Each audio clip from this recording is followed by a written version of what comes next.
Hello and welcome to Dev Game Club, a weekly podcast in which two veteran game developers play games from the past and discuss their impact and relevance today. I'm Tim Longo, and I'm joined, as always, by a man who, since his last camping trip, is thinking twice about going there into the woods again. Brett Duville. Yes. That's how this game begins.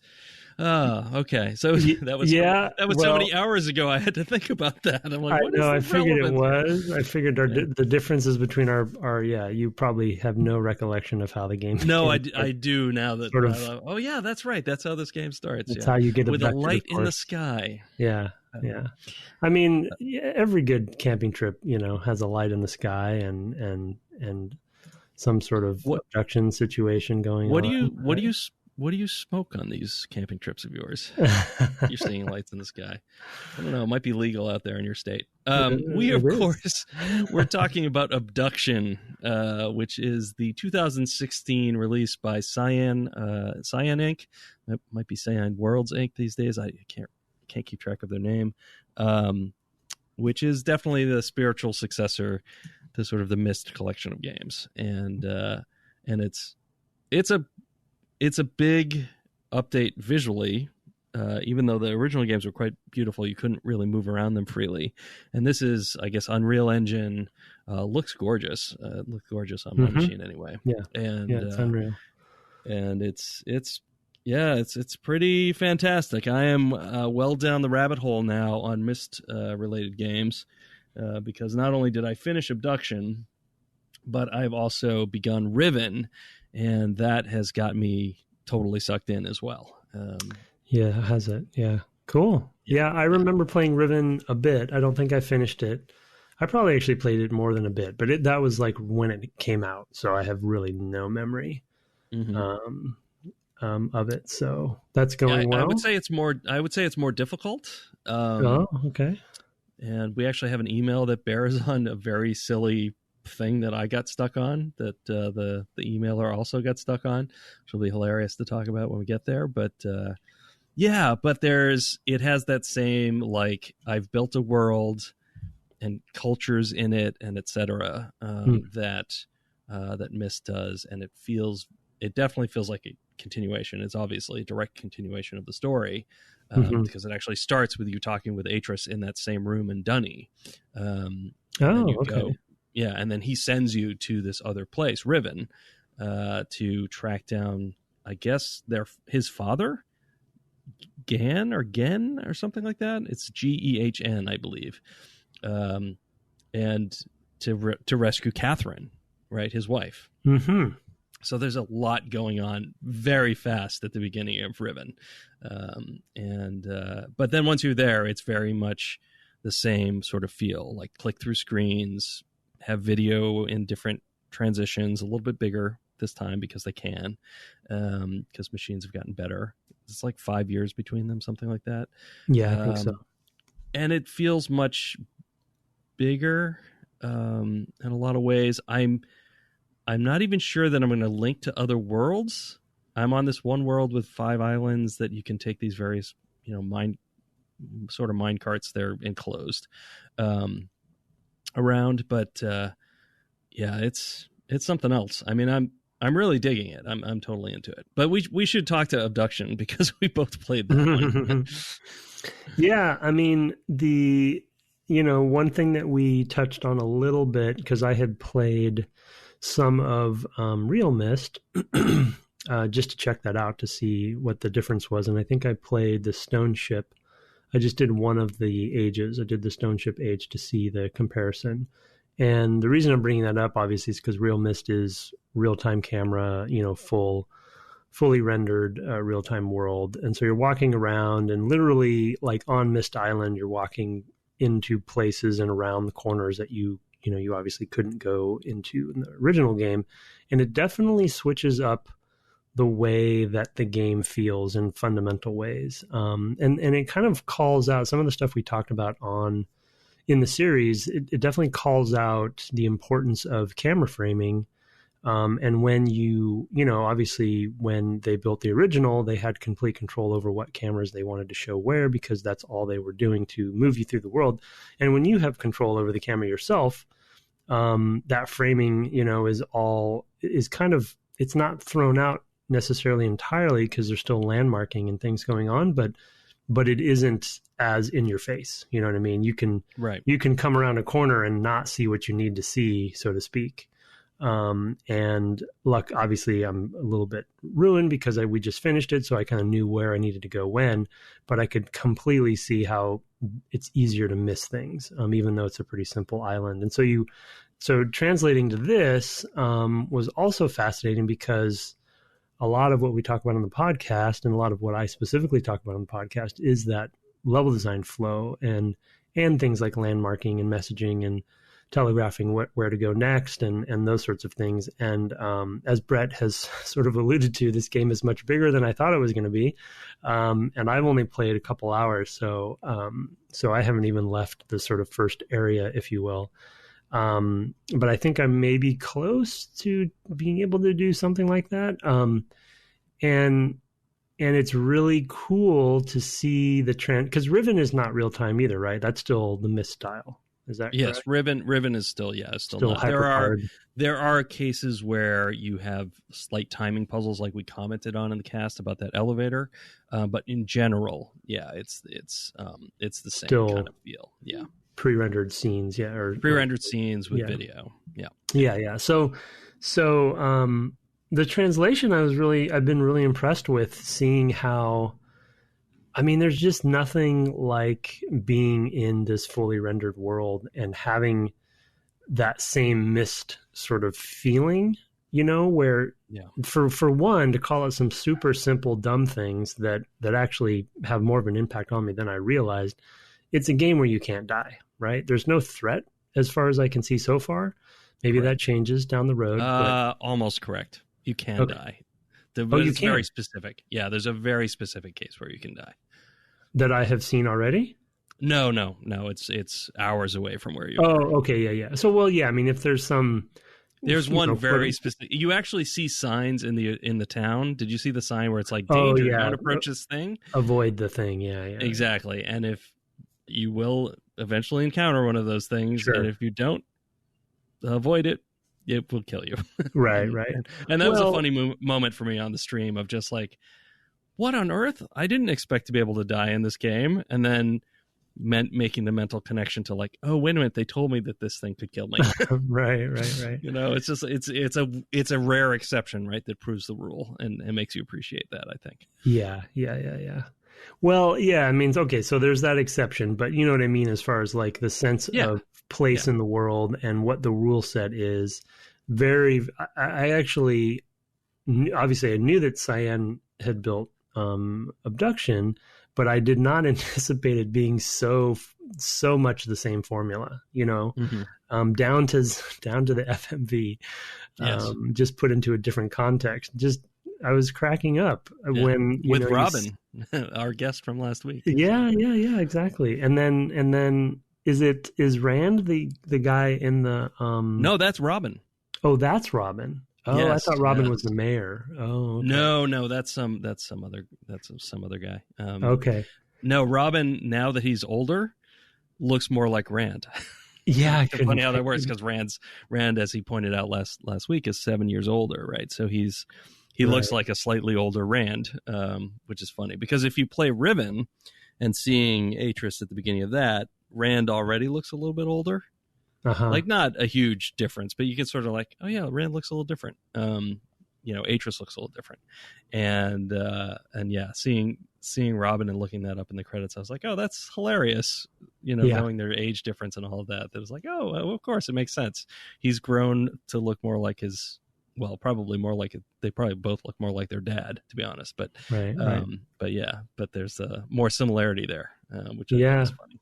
Well, as soon as that window popped open, or slid open, and you see Robin there, it's just, I don't know. I guess I just didn't expect it, because I figured it was going to be. It's not a thing we do today. No, it's not at all. It's just such a, but because we just played Myst, it's okay to us. I'm interested to know, like, people who hadn't played, who maybe don't even know what Myst is, or just playing this on VR or something, and then this FMP is, comes up, and you're just like, what is going on? It's so crazy.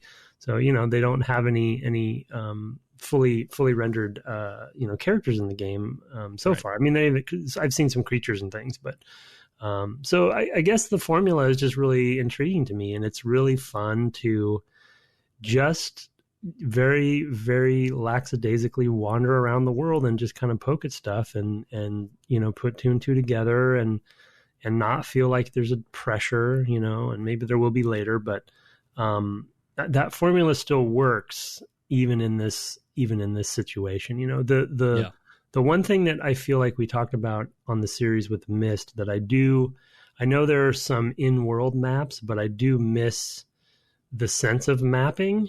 That is something that I think with fully rendered 3-dimensional world, that relativity, this first area is pretty simple, so it's not that hard to, remember where things are, of course. So it's not the end of the world, but I definitely have a tinge of it would be nice. Of course, it's kind of a nice touch to be able to take photographs, Yes. and then look at them at any time. So that's something. So that kind of replaces. And that's a thing I'm missing. I'm missing it in Riven, and often taking screenshots and saving them off to a directory. For me, there's a couple of things that tie these games together, and it's less Myst and more Riven, I guess, with one of these. But it's like, for me, the thing that I found really interesting about Obduction and then playing Riven right afterwards, is that I feel like I can have theories about how the world works and test those theories. It feels like I'm doing science to a degree when I play this game, which has really been it's just been super interesting. Like, so, I mean, when I finished Obduction, I got to the end of Obduction, I thought, and I went and did what I thought was going to be the final thing I had to do. And there were actually a couple of steps that I had not done and didn't know I hadn't done. So I basically got to the end of the game. You can get to the place that is the end of the game, do a thing, and then nothing happens. Oh. And I was sitting there and going, okay. And this wasn't on the stream, but like, as soon as I got away from the stream and like wasn't doing that sort of performative play, I went and thought about it. It's just making myself some dinner and going, oh, I bet if you could get to that place, then you could do this thing. Like, and I just kind of started having theories like, this is how this thing works. And I think that that's a huge part of like their building out a world that's mechanically consistent. Like that. And when I say mechanically, I mean like literally they build physical mechanisms that connect together. It's something we talked about with Myst, but I think it's even stronger in Obduction and Riven, and probably the other Myst games, where it's like you can literally sort of rationally think about how this thing works. Like, if you actually built this thing, how would it work? And I literally, after I got off the stream, was like, oh, I bet I could do this. Oh, wait a minute, I must be able to get to that. And if that's true, then all I need to do is go over there and do this, and then come back and then do this thing, and then the game will end.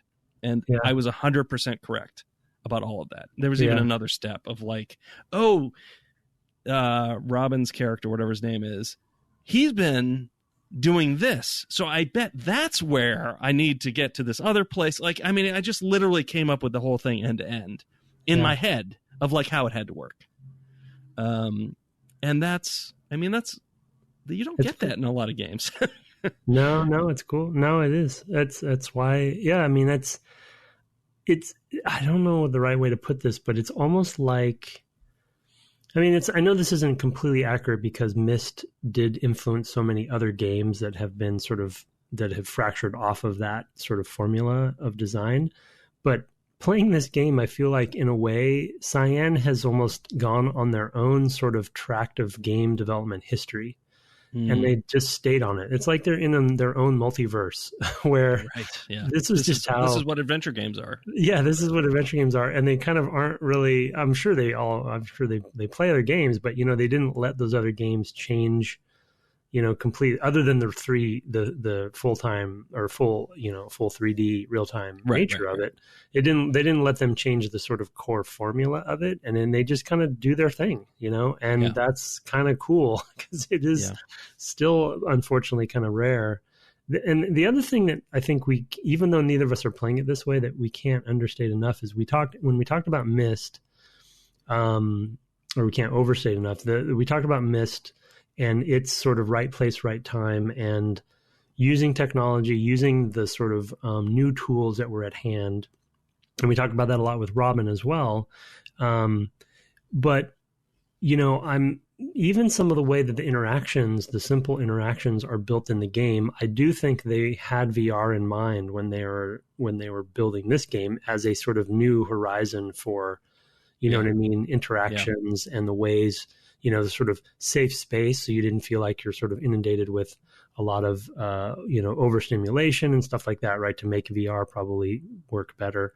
And so I hope I get to play at some point in VR. I don't have a VR headset myself at home, so but I'm sure that there's part of their design process was about thinking about that interface differently, and that is cutting edge, right? That's like MYST was with CD-ROMs or whatever. That's what kind of, hopefully, I would think that they're trying to do with this as well. Yeah, and I mean, even from the interview, I would say the lineage goes back even further, which is, I feel like Rand in particular, it was going from, okay, well, I have this very mechanic-heavy D&D.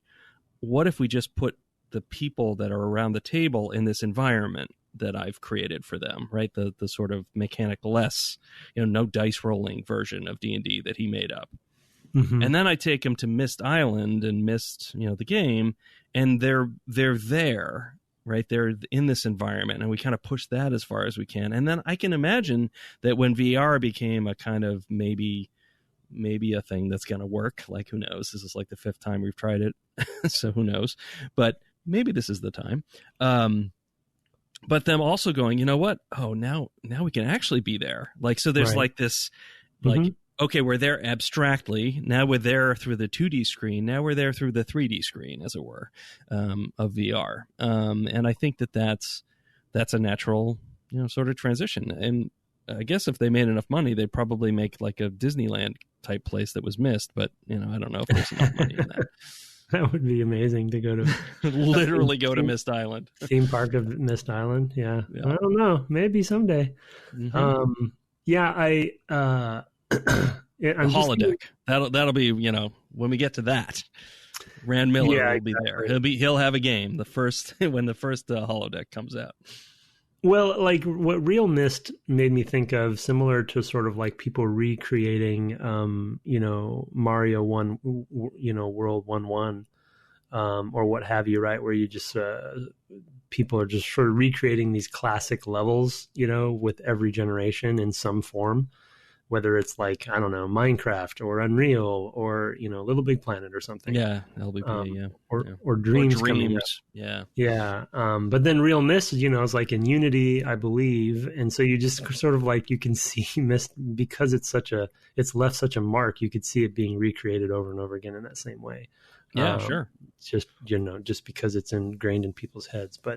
And that's a thing I recommend people do often when they're like, well, how do I make a game? I'm like, well, if you're a designer, fine, go design a thing. But if you're like a programmer and you want to figure out how to make a thing, just start with an existing game. Like, you don't have to also do the design. Just remake something just to know how to make that thing work. Whether that's Pong or Asteroids or Space Invaders, Arkanoid, whatever. You can go and do that. And it feels like a natural thing. I wonder if there's a MYST in Dreams yet, because I know there's a Metal Gear Solid and like a Star Wars game that people have already made. So. Yeah. Well, and the other thing, to the VR point, and really just playing it non-VR as well, that I didn't think about, it just caught me so off guard to see him in FMV behind that window. Yeah. And then I didn't think about it at the time until we were talking about it just now. If that had been a fully, real-time 3D rendered character, a la, I don't know, an Uncharted or whatever, or Fallout. or Fallout, like a lower, Yeah. basically lower fidelity. I don't think it would have been as successful, to be honest, right? Because you just don't have the nuance that and I don't know. I wonder if that's why they made the decision to stick with that, because obviously they don't have, they don't have any well, who knows if they have character artists, but it's a separate skill set, right, to make a 3D character that way, animate it, make it look convincing, and to do it for one or two characters is, it's inefficient. Yeah. But then even if they did have that talent and they did it, it's still not going to be the same. It's just it's going to be stilted. We still haven't quite got there. They'd have to do mocap and all this sort of stuff would have to come with it. That's sort of, maybe might have diminishing returns for the purpose. So rather than that, design around what your goal is, put them in a window like they've been doing, or put, what have you, and then constrain it, and then it allows you to do something like that. So. And then, of course, there's the hologram messages, too, where they kind of give you a little bit of that taste for other similar characters. Thing. Yeah, I mean, on Tacoma, we sort of had the same sort of issue where it's like we can't make hyper-realistic characters. So instead what we did was, and I wasn't there for much of this part of that design, but it's okay, you know what we do is we animate these characters that are clearly abstractions of them, show where the sort of critical bones are of their bodies, so that you're like can parse like, oh, okay, they took this, but then they don't video, like they're like, maybe for privacy reasons, who knows, like why is that the case? Lower data footprint, I don't know. There's probably an explanation in the game, I just don't honestly myself know.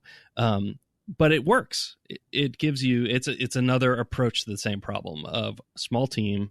As you point out, sort of the inefficiency of having somebody do like this hyper realistic character design and character work, which is probably 3 or 4 people these days. Yeah. And making that work.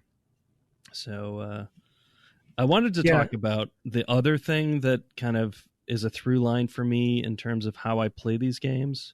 And this was a thing that kind of came up today on the stream, and I thought was worth remarking on, is that I sort of feel like playing MYST or Abduction or Riven for me is a lot like reading Shakespeare in the following way.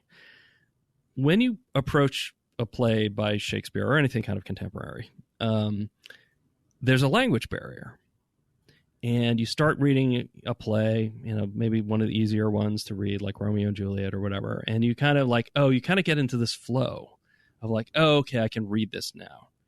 So it takes you a while to sort of get into the headspace of, I can read the these and thous and the iambic pentameter or whatever, and read it. And then the second one or the third one, if you just keep reading them, it's not a big deal. You just kind of get into this headspace where you're like, oh, I understand how this works, and you adapt to that. And it took me a while with Riven. Abduction probably less time, I think, because it looks a little more familiar, because it's rendered in Unreal. It's not the kind of sort of click slideshow approach. Going back to Riven, I found that it took me a while to sort of get back into the like almost language of Riven, design language or whatever. In the same way that I approach, something like a Shakespeare play. Yeah. Back in high school or, college or whatever, back when I used to read more Shakespeare, the first one was a doozy. It just really took you a while to be able to just feel fluent enough to read it without constant hiccups. You might have an annotated version or whatever, and it tells you on the side, like, oh, this word means this, like on and, means if. And if you don't know that, every time you hit that, you're like, what is this? And it just, you stop. But now playing Riven, finally tonight, I started to make a lot of progress a lot more quickly. And this is my, it's maybe my 4th session with Riven, one of which would have been over the weekend and a little bit longer. So I just kind of I was finally getting to the point of, I'm starting to get this again. Like I'm starting to read this language in a way that I hadn't before. And I feel like that's kind of the way these games are. And I think that's not uncommon. Like I feel that LucasArts games are the same way, and the Sierra games are the same way. When we played King's Quest and Space Quest, having played King's Quest helped me a lot to be able to play Space Quest. Right. You know, and had we played a second LucasArts adventure after Day of the Tentacle, I think I would have had the same thing. Although I've played a lot more of the LucasArts adventures, and I think my fluency I haven't really forgotten. But so I feel like if I keep playing these things, like if I go play Myst 3 and Uru and whatever, all the Myst games, I'll be in that kind of headspace. I don't know if I'm gonna, but I did think that it was interesting that that these games don't feel similar to other genres in that way. Like I can sit down and play any first-person shooter, and I don't really need to get my bearings. You know, I can play any third-person action adventure. I don't need my bearings, or platformer or whatever, you know. But when I sit down and play different styles of adventure games, there is just some like, how does this game do the things that it does? You know, startup cost or whatever, you know. So I thought that was interesting too. I know. I think it's great. Yeah, it's really interesting. There's a fluency that you would want you want to overcome, right? And I think to your comparison to like FPSs or something or third person games, I think that to some degree when those were just coming out, there was a similar sort of thing happening. Yeah, true. And we haven't talked about this too much, maybe a little bit during Half-Life, but mainly because we haven't played Doom or something of that era yet. I remember when, you know, Doom had been out, Doom 2 was out, and Duke 3D came out, right? And they started with every one of those games, and then Quake as well. Quake 1. With every one of those games, there was some small change or innovation that somebody was trying to fool with. And for the obvious example would be mouse look, right? Because there was a day when mouse look, I remember having a debate back then, and this was with Morgan Gray, who currently at Crystal Dynamics. And, but we came up through QA together. And there was a debate where he was telling me at the time that he was a keyboard player. He was a direction D-pad player, right? Not a mouse player yet. And he was really good. And we were playing Duke 3D or something. And he was like, listen, I can beat you I think the keyboard is the superior way to play. Mm-hmm. And I was like, you're crazy. The mouse is the future. You know what I mean? Yeah. And I was on the other side. I was Morgan in this conversation with Nick Foster, who is not in games. He was in film, actually. He was at Penn with me, and we had the same argument. And he was like, you know, the mouse is the way to play. And I'm like, I don't know, man. Yeah, and part of that is I'm still not a mouse person. I hate the mouse. Like, I'm just not like. I set up my whole environment when I work to be able to do everything with the keyboard. Yeah. And if I have touched the mouse, it's a failure. I've somehow not set up my environment properly. And that's for speed of, you know, being as a programmer. That's a thing. More efficient for you. But it was fun. It was funny because he continued to eat my lunch. I mean, he played a lot more of those games just generally, but he definitely showed me. Yeah. Well, and my point there was sort of like there ended up being a convergence of those things, and there's sort of the dominant interfaces ended up winning out, but those genres ended up being very popular. So people did have a common understanding of what an FPS is, the same way you're getting a common understanding of playing these games in near to each other. But if you throw somebody in now who has never played an FPS, I think they still have that same fluency problem with it. Yeah, that's fair. Where they don't know, they haven't played. They're like, wait, what? I have to look around with this stick or with this mouse, you know, and it's very discombobulating for people. Yeah, and that's what I was talking about when I was suggesting several episodes ago that maybe Gone Home would have benefited from at least a Myst style option, which is a little easier. I think it's a great point. To parse. It definitely made it more focused on a certain audience type because of that interface. Yeah. And I'm curious, actually, I haven't tried it. I know that's on it's on iOS now, and I'm curious, like, what did they do in terms of how do you navigate the Gone Home house in 3D on a phone? That's interesting. Yeah. So that's actually an interesting, unexpected segue that I hadn't anticipated talking about. But in my notes for Real Mist, it's very fascinating because they have the same problem there, where they basically and this will just be a quick aside. I won't go too deeply. You press, you put your finger on the screen and you move forward, and then you kind of, move your finger around the screen to look around, right? But it's very hard to look around and not move. It's very weird. Now it generally works fine, but for some sort of action game where your life's on the line, it definitely wouldn't. So It's very specific. So that's probably what they did for Gone Home, but it's very odd way to navigate, because you're kind of picking your finger up often and moving it and then swiping it back, and you know what I mean, kind of doing that thing you do with a mouse on a mouse pad sometimes. But it's very, very odd because and I mean, to that point, it's hard to take a game built for one very specific interface and move it to one that's very, very different. It's a nightmare. Yeah, it is. It's horrible because you design everything around those questions, and some companies do this better than others. Like Nintendo's always been amazing at designing for their new controller, new whatever. That's part of what drives their company, and they do it probably better than anyone. But you can't imagine taking a Nintendo game and putting it on really anything else.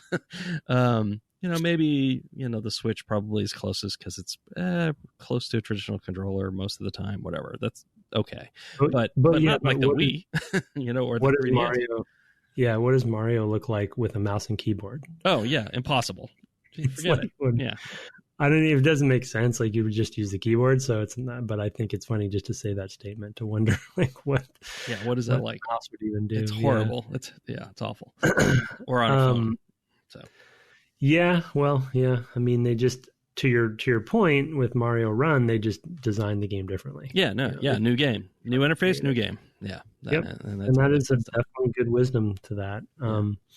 Going back to your point, one of the notes I wrote down was rules of interactions, and it kind of relates to your point about that sort of the fluency of the rules and your Shakespeare point, etc. And as a small version of that, even though I haven't played any of these games as long as you have, a small version of that for me, just even in Obduction specifically, was because it was full real-time 3-dimensional world. I'm used to, say, a Fallout or something like that. I'm used to going up to objects and them having physics and having interactions and experimenting with them, like a bottles or chairs or whatever it might be.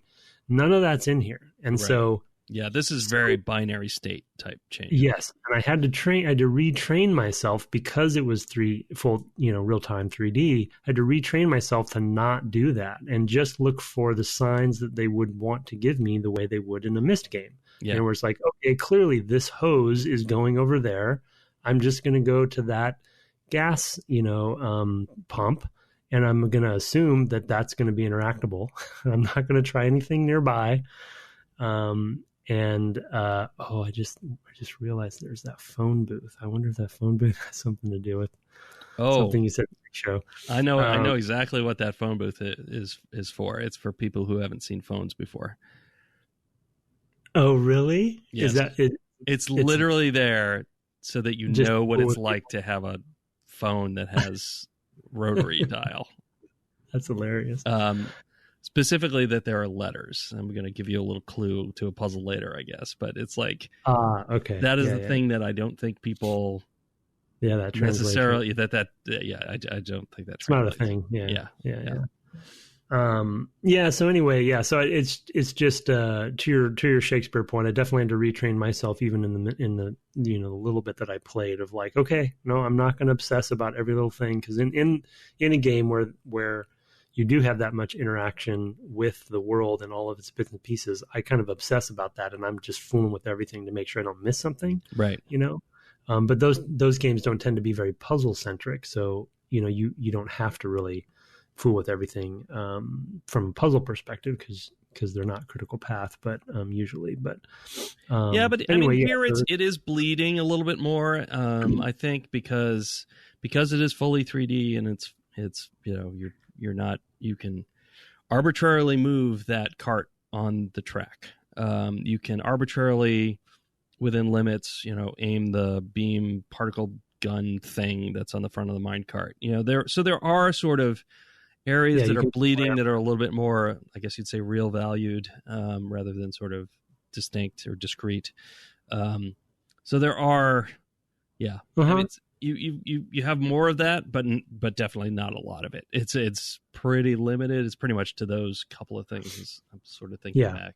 Well, and then of course your position, right? I mean, the way you move through the world, you can kind of stop at any point, and you're not on like a specific point. But so there's that too. There's a different reliance on level design because it's fully 3D. I guess another way, that's fair that there definitely some analog nature to it. I guess another way to kind of boil down what I'm saying is there's no systems in this game, right? Right. To your point of like, I can aim that beam anywhere on the minecart, but I know that it's only going to interact with certain things. There's four places I got to shoot it at or whatever. I can't cut through any of the rock around, to like make a systemic door opening for myself. It's not Red Faction Guerrilla. You're just gonna cut into some wall somewhere or something like that. And I play so many systemic based games and I like them, and I just had to train myself to not worry, to just remind myself there's no systems. Now, you can't even go in the water, right? Like they just have invisible walls there. You just can't. I was like, oh, okay, it's one of those games. Got it.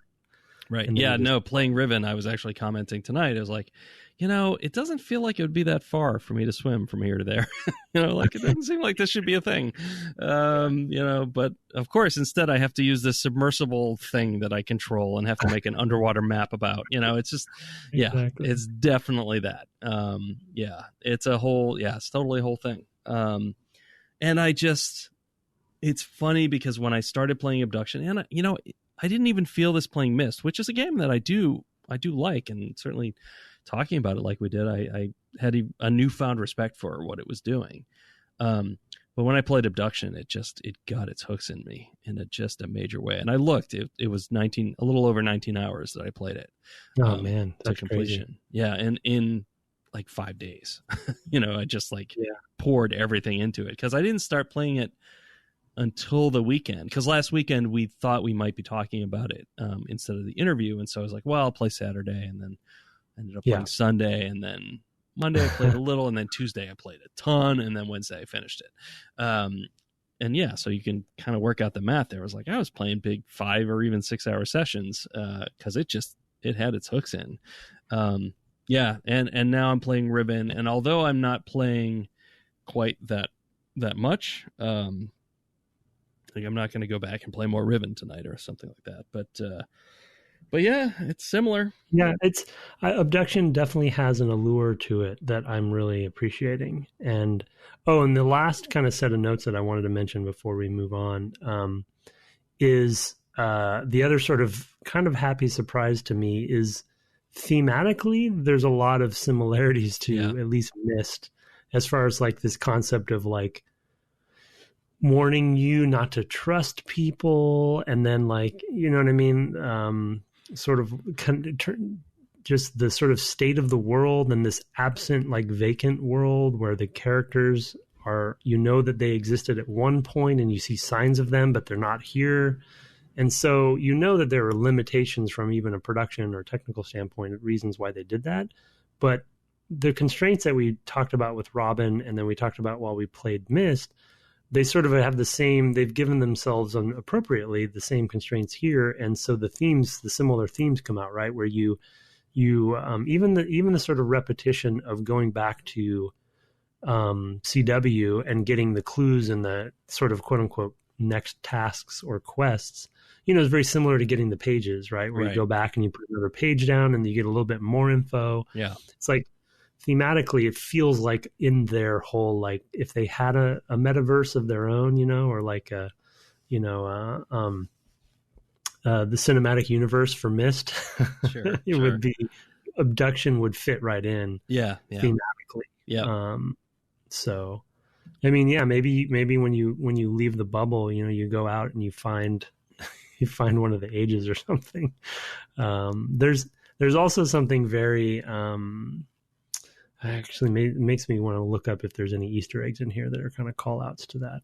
There are some specific so there is at some point there's like a book you can find that is a linking book. Oh, really? I guess for the Kickstarter for Obduction, they made a physical linking book as a very high tier reward. Cool. And there is a place in the game where you can find one, and like you open this book, and I think you can only open the back cover, and you can see the electronics for like how to control the video of the linking screen or whatever. So yeah, there is that, and I think it just says MYST on it, or maybe I can't remember exactly, but yeah, there's definitely a call out to that. So yeah, they're nodding at themselves. You know, they know who they are. The other thing that I really liked about Real MYST as well as Obduction, and I'll just use the example in Obduction of the flowing river puzzle where you have that gate that you have to lower one side down and then it opens up, and et cetera, et cetera. Seeing the physicality of their puzzles, which are very similar to the puzzles they had in MYST, but seeing it in fully 3D world, real time, and kind of being able to really see it fully fleshed out was really cool. And in Real MYST, for instance, when you raise the boat, to get the Stone Age, you can, because I knew what I was doing, I initiated it right with the symbols, and then I ran immediately over to watch the boat rise. Oh, that's cool. Yeah, because you can't do that in MYST. Right, because they hide it from you. Right, because they're just loading they're going to load a different image when you get there. Yeah, exactly. Yeah. It's just another tree in the flowchart of HyperCard, and so it's really gratifying to kind of have that extra nuance to their types of puzzles and the cause and effect of those puzzles, and seeing them really happen in real time is really cool. Yeah. I bet it was, and that has been. That's definitely a big difference between the older games, Riven and MYST, than Obduction. There's things. It's funny in Obduction. So you played basically up to the moment that you destroy the dome, or the gun that is powering the dome, or whatever. Mm-hmm. And I actually missed the actual visual effect of that shutting down. I pointed the gun, and then I don't know if I just like wiggled the mouse and just wasn't looking the right direction. I just didn't even see it. And my whole stream crew was like, those who had played it were like, you kind of missed a kind of cool thing there, which is a risk, right? I mean, that's one of the things that you lose when you go to full 3D. It's been a problem forever. I can remember playing like Gears of War, and there's a level where there's like some big spider thing that you're going to ultimately fight. And you're supposed to see it multiple times along the way to where you're actually going to fight it, like as foreshadowing, like you're going to fight this big beastie. And because they don't grab the camera and point it, I missed all of that. Like I just missed the build up to this big fight. And that's a tough thing to do. And I play games, right? I mean, it's not like I just happened to miss this. And it's just you're like, man, that is it's such a tough challenge when you give people full control over what they're playing. And I sort of felt that there were times that I felt like, with the minecart and the gun especially, there were times where I'm like, am I just not finding the right place to be on the track to shoot the gun to hit the thing? Mm-hmm. And I didn't trust them that itself might be a clue. Which it sort of was. I mean, sort of was, sort of wasn't. It's hard really to say, because there's another place where you can shoot some rocks with a gun that I didn't think you should be able to, but I happened to. Like I happened to find probably the very small section of track where that was possible, and sort of misled me. So it's weird. It's just there's this weird thing of like, well, the fact that you have full control means we might have missed a place where we didn't want you to be able to do a thing because we wanted you to learn something. You know what I mean? Mm-hmm. Versus, I mean, it's hard to guard against that, versus like, oh, okay, we want to show you exactly what you need to know. That sort of discrete information, sort of thing that we were talking about earlier. So it's tricky. That's a very hard thing. I think that in a game like The Witness, some of the puzzles involve the environment and sort of your position in relation to the puzzle is informative. Not to give too much away there, but the fact that you are embodied in a 3D space and it not being discrete is important. And you can miss that stuff. It's really easy to miss it because you have to be in exactly the right spot. Now, if you understand the puzzle, you probably can find the right spot. But yeah, that's just all of that are sticky widgets, I guess I'd say. That is a tough thing to do. Yeah. I mean, it makes the messaging to the player, it puts it into an analog space, which is inherently going to have a lot more permutations than a digital space. So yeah, you run a risk of not communicating it appropriately, right? And again, that's why I'm always harping on camera and level design. Yeah. Because it's like, in an analog space, like those you can't just lay out a space just the way, however, because it's so critical, and very difficult and off, so. Yeah, for sure. It's a thing that we talk about whenever we talk about cameras, which is basically every set of games. So that's fine. Yeah, I guess that's true. Play games with your eyes that need a view. Yep. It's a thing that happens. Yeah. Maybe we should just, you know what? Let's abandon the whole thing. Text adventures are really the way to go. Well, it's just a different set of problems. Yeah, it is. I love those problems, though, man. I love those old Infocom games. Man, you're so old. Yeah, thanks. Thanks so much. Yeah, you're welcome. So yeah, do you want to move on to, do you want to take a break and then move on, or just go? I think we can just roll right in. We're only at 45 minutes. Let's go straight into feedback. These, of course, we've got, I think we've got 3 emails tonight. They were sent to feedback. Oh, actually we've got, since we started the cast, we actually have a new review. So I'm going to read that. But email was sent to devgameclub@gmail.com. And this review came in through the sort of iOS, iTunes, etc. Area. I will read it because you can't even see it. It is called The Patient Gamer's Ultimate Podcast. It's from MJVote85, if that is your real name.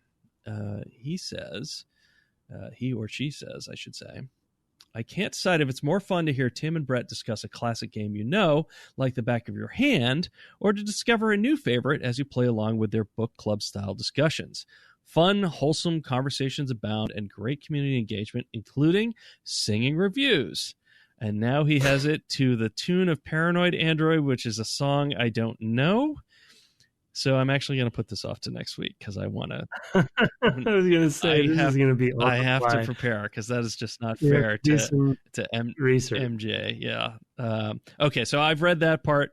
Next week we'll come back, MJ. Thank you for that. I did not expect it to be a singing review, and then I get to the third line. I'm like, oh, wait a minute. I don't know what this is. That was awesome on the fly. Yeah. That was live podcasting. Perfect. I will come back to that. We'll do that next week. But thank you. That's a little teaser for next week for people. That's right. Yeah. For our next series, you have to come back. All right. Well, let's turn then to email. You have the first one from, it's actually an ongoing conversation with Corey Patomas. Yeah. So the subject is MYST and learning secrets in the pre-internet era from Corey Patomas. That's how we pronounce it, right? Yep. Okay. Brett and Tim, thanks for reading my question, and you pronounced my name totally correct, which is honestly fairly rare. One thing I don't think I heard you guys mention on the MYST pods, but isn't there a way to immediately complete the game by jumping in the fire in the first room? That was another example that came to mind of these pre-internet viral secrets that got shared around. The fire in the first room. If you go into the fireplace, I think he means. Like, so if you actually know what page. Oh, the fireplace. Yeah. So you can literally just go do that at the beginning of the game. Yeah. So the speed runs for MYST are like 30 seconds because you can just run to that room, click the things in the in the particular positions, get the green page, and go in, and you're done. Yeah. Right. Yeah. No, that I did forget about that and that is a thing. Yeah. By the way, if anyone's doing MYST speed runs, that's pretty hilarious. Yeah. I guess I guess that's an any percent run, I guess, is what they would call it. Right. If you did 100%, then it would be you cool have to do a lot more. And he goes on, and just wanted to quickly share the Pokemon truck thing. He put in quotes. Pretty early in the game, you go to the SS Anne cruise ship south of Vermilion City. To get on the ship, you walk down a dock surrounded by water. You don't have the surf ability at this time, but you can return to the dock later in the game. The ship is gone, but you can now surf on either side of the dock. On the east side, there's a small island with a truck on it. This truck was the subject of many, all caps, rumors and legends, most commonly that Mew was in it or below it. Of course, it ended up being nothing, but its existence alone is pretty bizarre. I assume the developers must have intended to do something with it, to place it there. More info. He gives a link there that Brett will put in the show notes potentially. I will. That time, some players thought Mew was under the truck in Pokemon. Yeah. That's the name. That is so when I actually played it on stream, I played Red and Blue via my GameCube GBA player whatever thing, and streamed it. There were people joking about that in the stream, like, oh, you got to make sure you get Surf so you can go get Mew or whatever. Mew is basically the most powerful Gen 1 Pokemon, I believe. Sorry if I'm getting that wrong, but that's what I remember. And I had no idea what the hell they were talking about. So, right. But yeah, that was definitely one of those things. Inside generational joke, that we oldsters wouldn't get. But I mean, there were also similar things. Final Fantasy VII is very much in the news this week because there's been a lot of stuff shown about it with the remake from Square Enix, with E3 this week and all that. And I definitely remember there being rumors of like how you actually save Aerith from getting killed or whatever. By Sephiroth, that there was like, oh, if you the seventh time you play it, or whatever, that at a certain point they were extremely jokey, and it was like, oh, let's see if we can troll people to play this 60-hour, 80-hour, whatever JRPG multiple times. But yeah, there's always been those sorts of things of that. But yeah, that was a good one, and these are good, the good couple of examples. Well, the other one that always comes up every time a Mortal Kombat game comes out, which is Mortal Kombat 2, right? Yeah. Yeah, with arcades, right? There was always those. Not only did you not have the internet, but you also didn't really, consoles were still coming out, and were not really hadn't hit their peak yet, and so arcade games were there, and so there was even that weird room of word of mouth for different, combos that you do to have certain wacky things happen in something like Mortal Kombat 2 was the kind of famous one.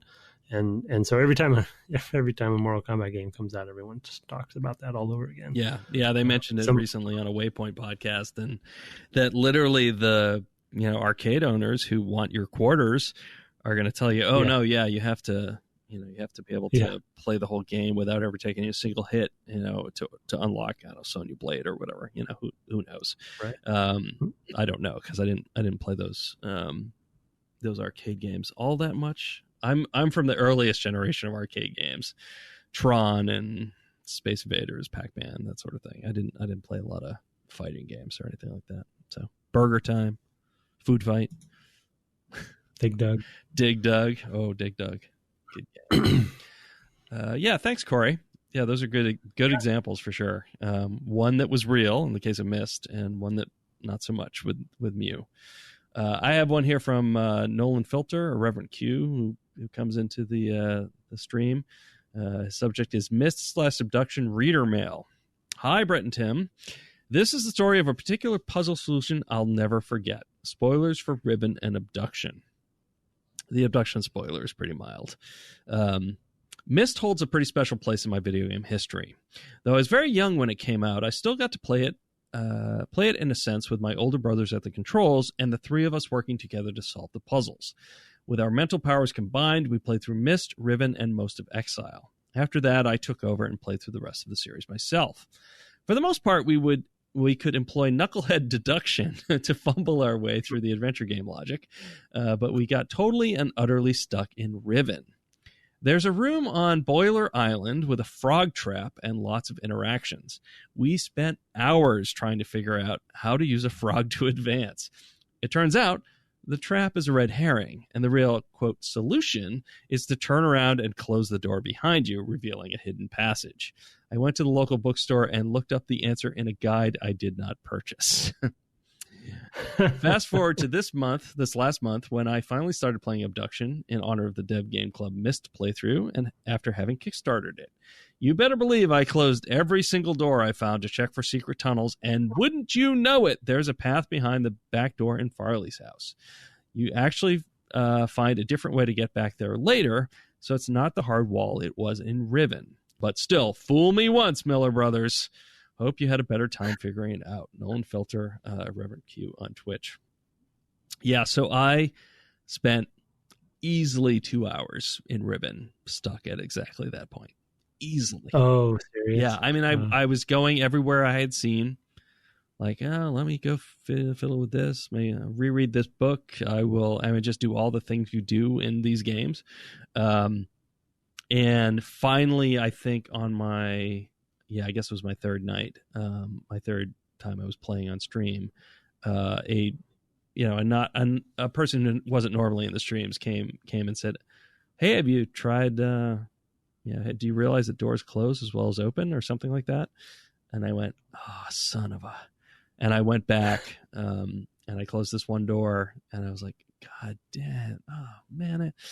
Oh man! It's funny because and I should have, like, it's bugging me because in Obduction, I actually didn't notice that you could, like, close the door and find this passageway, but I had come the other way that Nolan refers to. Like, there's another way to get there.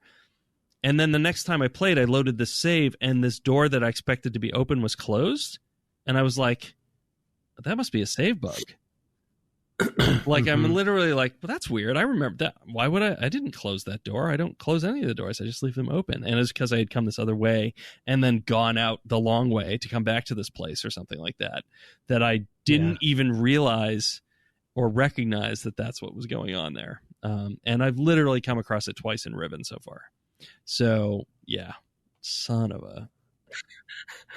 So I just went into the house, and maybe it was one of the last things I did as well. Came in through the back door through the code. Yeah, you figured out that code or whatever. So if I close that door, there's a passageway there. Yeah. Interesting.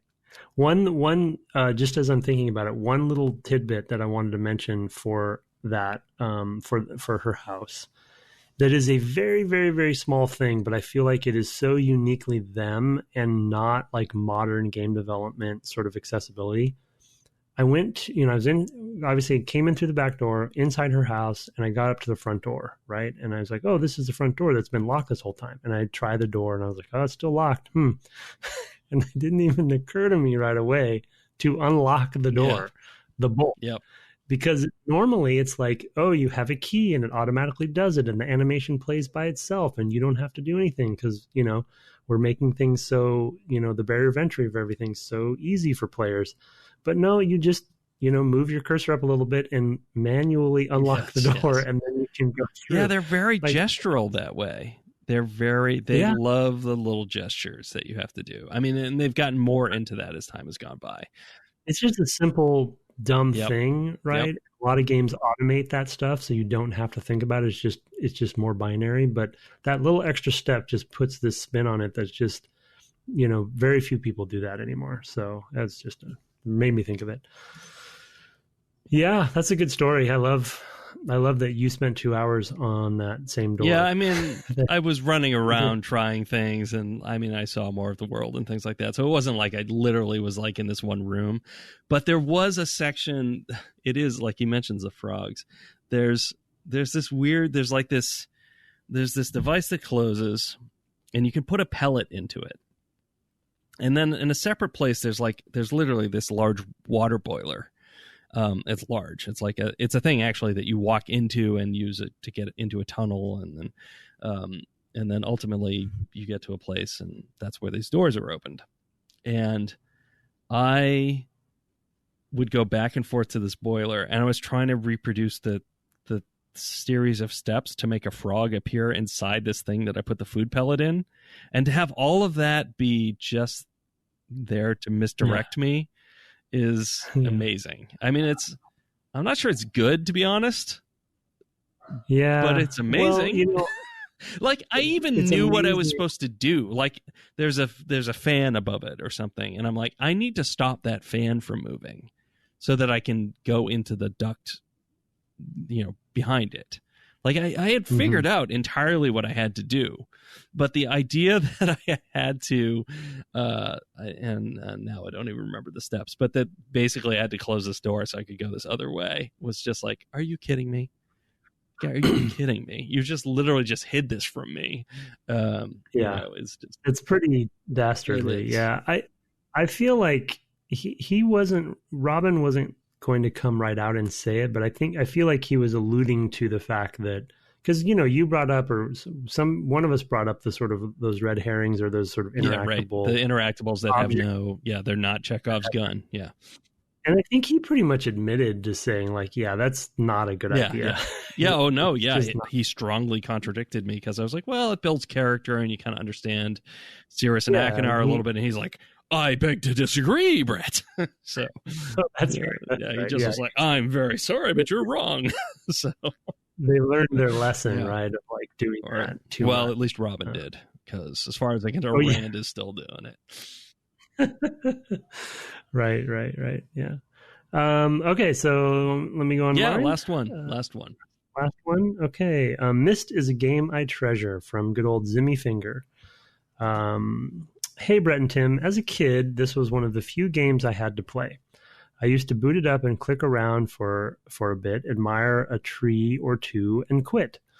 I was perfectly content with the first island and didn't really understand how you could progress. This is one of the few pieces of media that really felt magical to me.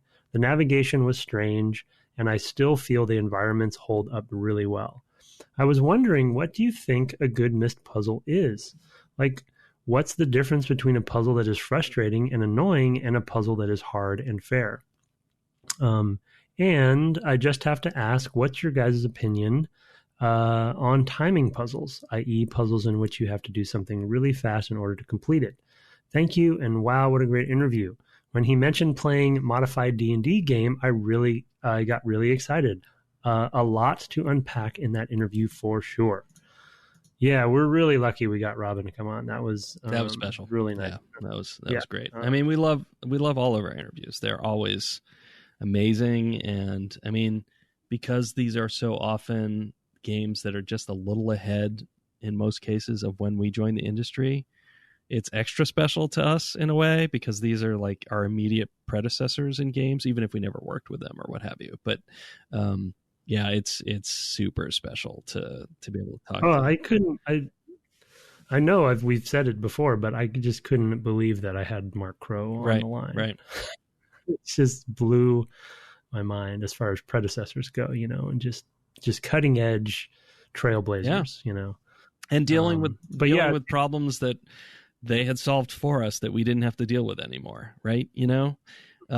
Because that's what happens in game development so often, is there's a lot of things that, and there's always probably some value in going back and reevaluating these questions, but it's often like, the default assumptions you might make about a thing because you only want to change so many things about a design, because you don't want to overwhelm a player with a million new things. You're falling back on what other people have done before you. If I were to make when we made Republic Commando, it's like, oh, we're making a console first-person shooter. We literally read the Halo design doc for how to have the guns feel decent, right, or whatever. The basically the mouse look, the right stick look, and like you just build on what other people have done before you. like I said, it's often interesting and profitable to examine those assumptions, but you can't do it with every single thing. So you're always falling back on somebody else's work who went before you. Yeah. So yeah, I mean, just amazing. And we've been lucky, this year there's been a couple games that are really fairly formative for me, games that I played shortly before I even considered joining the industry. MYST is one of them, and of course Diablo was the other one. So we all know how Brett handled that. Oh yes. Yeah, you definitely enjoyed that one. I did. And soon, one of these days we'll have like Romero on or something, and it'll be a trifecta. No, yeah, I already know John a bit, so I probably won't go too nuts there, but yeah. Anyway, what's a good MYST puzzle? So you want to start with that first? Well, the thing is I think to be honest, for me, my examples actually come from during the series we actually talked about these examples a fair amount, and so on both sides of that question, for me, Channelwood and the water manipulation and through the pipes, and all of the sort of visual language and connections and logic to all of that is one of my favorite parts of that game, has always been, because it's so tangible and so present, and it's so part of the whole level. The level is the puzzle in a way, or it's sort of a multi-phased puzzle. So I really like those, because it's that one in particular, because it's kind of what you probably need to do. You just have to figure out how to do it. And then the counter to that for me is the other one we talked about, is the turning on the lights in Stone Ship, and sort of the disconnect there. Now, of course, we already know from the previous episodes I didn't do my math right, so we'll put that aside for a second. But apart from that, the sort of connective tissue of that particular puzzle wasn't super clear to me, and it frustrated me because of that lack of connection. Yeah, I mean, I think that's a fair point, and I think if with hindsight, like adding a little additional information, like what direction southeast is, like literally putting south, southeast, etc. on your, on that telescope or whatever, would help a lot. Like, there's not that much that you need to do to make that completely parsable. For me, I think my favorites are the Selenitic Age. Like having the aha moment in the tunnels of like, okay, I'm doing this thing, I'm mapping this thing out. This is clearly not the way they meant me to do it. And then hearing the audio and making that connection of like, oh, there's additional information here that I'm only just noticing, right? That it's like, oh, I've been, zipping around in these things on this rail car or whatever it is. And then having that connection. I mean, granted, my hearing or whatever, like I can't really well parse those things, but you're old, yeah, right? Sure. Yeah. But once I got my ear horn in and had some help from the stream, I was able to ear horn. You didn't go to the. I didn't go to hearing aid. I went to like literally. I'm in the the gold rush era, and I took Thomas Alva Edison's new device. I just picked one of those things off the old Odeon and plugged it into my ear. I know what you're getting for Christmas now. Anyway, but no, for me, that was really that whole age. Actually, I really liked the interplay, the multimedia interplay of like the audio with the puzzles. I thought was really clever. Neat, and was a thing that you couldn't have really done very well before that time. So it also kind of stood out from that standpoint. In general, the thing about that's not great, maybe the maze in particular, is like, well, where does that come from? And I think I like the puzzles that have a clear physical motivation. And even if you don't immediately see what that motivation is, once you start solving the puzzle, you go, oh, I see. This thing does that. Like when I did this happened. And that happened in Riven for me, actually tonight on the stream, where I was in this submerged submersible car that's on a track, and there's these ladders that you can get down to access them, if the car is in the right place, you can kind of get in and out. And there's not all of them are accessible. And for a while, I'm like, why can't I get out at this ladder? I can see the ladder. Why can't I just go to it? But there's another room that like controls where the ladders are positioned. And like, you can literally like flip the switches, go look out a window and be like, oh, I see. I flipped this switch and now that ladder is accessible. A little hard to parse because it's far away or whatever. But in general, it's like, oh, I can see how this mechanism works. And then I could just like flip all the switches the right way. And like, oh, now I can get to all of them. And those sorts of things I really like. Where the mechanic nature of the puzzle, literally is like, oh, I understand the logic of this mechanism. Therefore, I can do X, Y, or Z. So, yeah, I like that sort of stuff. Something just occurred to me that I think we have this happen to us after every interview where we forgot a question or think of a question later that we kick ourselves for not asking. But one that I just thought of that we should have asked is how much playtesting they did and what their playtesting process was, because I have a feeling they probably didn't do enough, and they could have caught a lot of this stuff that we're talking about often through that. And probably they added more and more over time, but I'd be interested in that era if they had any inkling of what to do there. Yeah. I mean, that's definitely the coming thing. Right. And I mean, often developers say, well, we make the games for ourselves. We play the game a ton, before it comes out. And sure, that's true. But as teams get bigger, you get more people whose eyeballs are on that who don't have the same point of view. Right, more artists or more animators, more whatever, as time has gone on. So when teams were really small, sure, you were still making it for yourself, but that was such a small sample size that you might miss a fairly common, problem just because your team wasn't big enough to find it. And I think as teams have gotten bigger, that it's okay to do more just plain internal testing because the team's just bigger. I mean, I worked on Bethesda games and they're really not tested outside of the building. QA, of course, is doing proper QA on it, but the team basically plays the game a ton. But it's like 100 people, instead of 10 or 5, and there are gaps that people figure out just because there's more eyeballs on it. Granted, if it were 1,000, there'd probably be even more stuff would be picked up and you'd catch stuff. But yeah, it's a thing.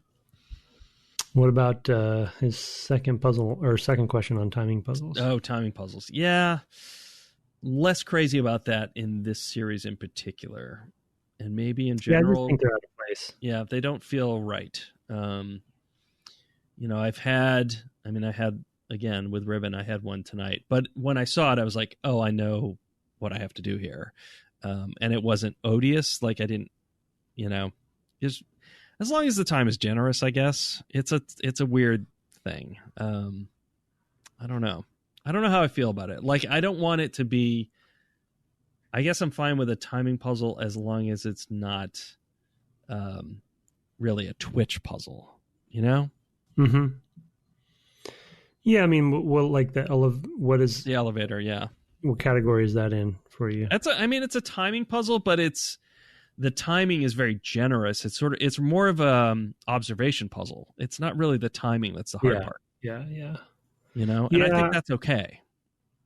I think they must probably put them in for variety's sake, but I feel like that just to mix things up and keep you on your toes. But when I'm playing, and I as I kind of mentioned with Abduction specifically, when I realize the kind of game that I'm playing, and I realize Abduction is in this same category, I kind of want it to be a chill kind of game, I'm now sort of given over to that. And so when a timing puzzle comes up, it feels like kind of, jammed in there. And just for the sake of it. And you see the designer's intent coming through too much, I think. Yeah, no, that's fair. Yeah. I mean, I think that's, at the same time, there's like assumptions you want to challenge, and not like there is, and I don't want to give it away, but there's an assumption I made in Abduction that was not true. And it actually ended up tying into that final problem that I mentioned, where I was like, okay, well, this didn't work, and I had to rethink parts of that to be like, okay, where am I breaking down here? There's something that I'm missing that was important, and it was an assumption. It turned out to be an assumption I had made about the game, and who had agency in how the state changed, I guess, is how I'd put it at the highest kind of level. And once I recognized that my assumption was incorrect, I was able to, to get past that. And I sort of feel like these sort of very generous timing puzzles are kind of similar, but they really are just there for variety often. And it doesn't feel like it's usually just a one-off. So it's like, well, I don't know. Not sure how I feel about it in that way. Because it's like, well, if you get it, it's kind of like, oh, cool. And if you don't get it, it's, it's bad. So I guess I mean, what I always say about gameplay that's kind of variant in this way is it has to at least be easy.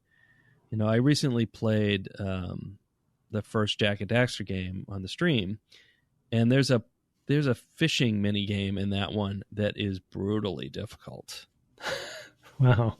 A hard fishing puzzle or a hard fishing mini game. That's fun. It's like a little mini game where it's like you have to catch this kind of fish, but don't catch this kind of fish, and all that sort of thing. And, and the failure conditions they're not loose. They're pretty tight. So it's like you make a couple of mistakes and it's like, oh, now you have to do it over again. And people were watching me play this and they're like, dude, if you don't, if you want to skip this, it's fine. Because that is tough. And I had to do it 10 times in a row or whatever. And I was just like, this is the sort of thing that drives me crazy, is that this is very hard. And it's different from everything else I'm doing in this game. I don't mind if the platforming is hard, because that's what I'm doing all the time. But when it's like, oh, here's this one-off thing that you're going to do that's really hard, it's those sorts of things drive me crazy. And I just don't know where a timing puzzle fits in MYST, because it is a one-off. So maybe the difficulty is in recognizing it, that it's a timing puzzle. And different players will vary on that. Some players are going to find that basically impossible. So, as I did, basically finding the backside of a door. So, who knows? Yeah. All right. Well, all right. That's, I guess we're going to, close the book, as it were, on our MYST series. All right. Let's link to another age. Yes, indeed. So we are now, it's time for us to turn to our next series. I want you, sir, to introduce what that's going to be. Yeah, we are going to play sort of the second partner, the second of the two partners to a genre, if you will, of Metroidvania. We've played Super Metroid on the podcast. We are now going to play Super Castlevania 4 on the podcast. And in part due to the fact that the Anniversary Collection has just come out, which has, I don't know, 8 to 10 games on it. It's quite a good few. Quite a good collection for Castlevania's Anniversary by Konami. And so this is the SNES version, the first SNES game, after sort of also having the NES versions. I think there were 3 or so. Yeah, there were 3 on the NES. So yeah, we're going to jump in to play the other part of the Metroidvania, so to speak, unofficial genre, and see what that's all about. We are going to, because of the first episode, we usually play a little less than other episodes just to sort of set the game up. We're only going to play the first 2 levels. We're going to enter a little cautiously because we're not sure how hard. I don't remember how hard this game is, and I've never played it, so. Okay, yeah, I do remember playing it. I don't think I finished it, but I do remember playing it back in the day. But yeah, I think they're pretty hard, so 2 levels still might be plenty. So yeah, we're just going to play the first 2 levels of Castlevania, Super Castlevania 4. Oh, yeah, and it looks like I actually have it on my SNES Classic, so I will be playing it that way. Yeah, that's what I'm contemplating because it is on Switch and I would like to play it there, but I've been trying to play things more natively if I can. So I'm kind of I'm not sure if I should get one of those. Yeah, I have one, and yeah, I thought it might be on there, and yeah, it Oh, it is. definitely So, is. Yeah, yeah, I didn't know. Well, it's on. It's not on the Japanese version, so it's like it's not on every SKU Oh, or really? whatever. Yeah, it's not on the. Yeah, Huh. they have a few. There are 5 games that are North America and PAL exclusive, and there are 5 that are Japanese exclusive, and I guess 15 or so common to each, or 16 common to each. So Weird. yeah, I thought it was on there, and I didn't have a chance to check until just now as we were talking, and or as you were talking, and yeah. So I guess I'll be playing it that way. Cool. So that's cool. Yeah. What's your history? You've played this one a little bit. Have you played others at all?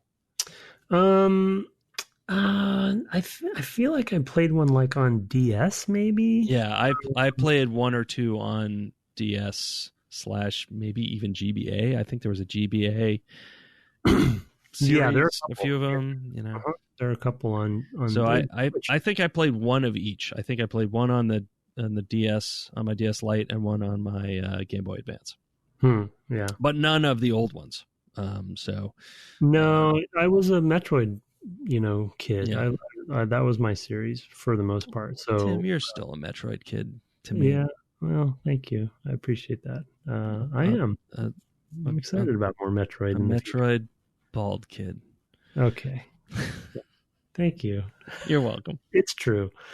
Yeah. So I don't have a deep history with Castlevania. So, and it has its own quirks. Obviously, structurally, it's in the same, breath as Metroid. So structurally, there's similarities, but I think it has some of its own stuff going on too. So I'm excited to talk about the differences. Yeah, absolutely. And when I did play them on the handhelds, I really enjoyed them. And I really, I know that whichever one I played on the Game Boy Advance, there was like literally a point at which you can then play the whole thing like upside down or in some alternate version or something to get the true ending. And I did all of that madness. Like it was pretty involved. Yeah. They're kind of known to actually fight Dracula or whatever at the end, or Alucard. I'm not even sure which it was, but yeah, it's a whole thing. Yeah, they have a lot of versus Metroid. They have a lot of crazier stuff like that, right? With secrets and ways to do things. I feel like they did a lot more hidden stuff than Nintendo did. They're kind of known for that. Yeah, no, I look forward to playing it because it's definitely a gap for me, especially the early ones. And the other one, we would have considered would have been Symphony of the Night, but I don't think that is easy to play these days. So, yeah. Anyway, I look forward to it. Should be fun. Yep, should be fun. So we'll play the first couple of levels that next time. In the meantime, you can, of course, shoot us email at devgameclub@gmail.com as those folks did earlier. And, give us a rating or review on iTunes. Next week, I guess I'll be singing something by Radiohead. That's all monotone stuff, isn't it? I should be fine. No, I'm a big Radiohead fan, so yeah. Are you? It's you have the same hairdo as Moby. Okay, well that's a different person. Moby and Radiohead are different people. They're different people. Yeah, Moby's not really different. They're different bands. I'm so old. Okay, I don't even know the loop. Yeah. So yeah, well we'll see how a whole different loop. We'll see how it goes. It's going to be awesome. Okay. You can also find us on the web at Dev Game Club, where you can also find my co-host at Tim Longo Jr. with the JR at the end. I do tweet occasionally still at Brett_Duville, but mostly you can find me on Twitch weeknights and playing whatever I'm playing, which is currently Riven, or on weekend days at Brett Duville. I guess that's twitch.tv/Brett Duville. No underscore there.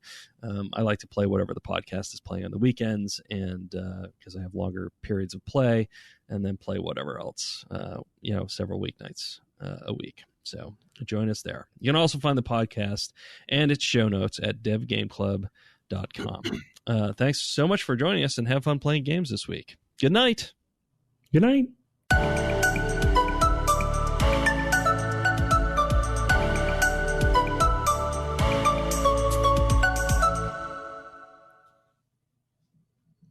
Seriously, Moby is not like the Radiohead guy. That's not. They're not the same. No, they're not. Different people. Radiohead's a British band, and Moby is an American vegan dude. Um, American vegan dude.